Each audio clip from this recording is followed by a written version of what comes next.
Thank the gentleman. And Mr. Speaker, I rise today to speak in favor of H.R. 469, the Sunshine for Regulations and Regulatory Decrees and Settlements Act.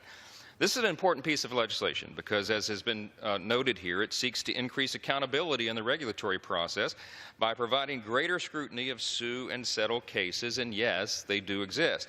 It requires the Department of Justice to release details of payments made through the Judgment Fund, and it strengthens Congress' ability to intervene on litigation regarding the constitutionality of congressional statutes. This legislation also includes H.R. 1096, the Judgment Fund Transparency Act, which I'm proud to co-sponsor.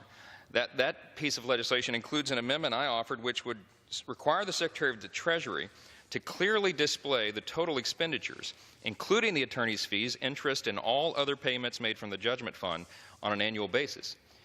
Hardworking taxpayers deserve to know where their taxpayer dollars are being spent, and Congress must ensure that programs like the Judgment Fund are following the law.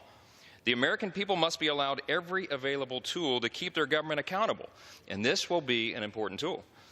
Also, it would ensure a terrorist organization is prohibited from receiving any taxpayer funds from the Judgment Fund by prohibiting any foreign terrorist organization, as that is defined in Section 219 of the Immigration and Nationality Act. That statute, which clearly classifies a terrorist organization as those who, quote, engage in terrorist activity or terrorism, and the organization threatens the security of the United States nationals or the national security of the United States, unquote. These terrorist organizations only seek to commit serious harm on potential targets, of course, including Americans. And I believe this prohibition is to be included in this important legislation. Let me be clear.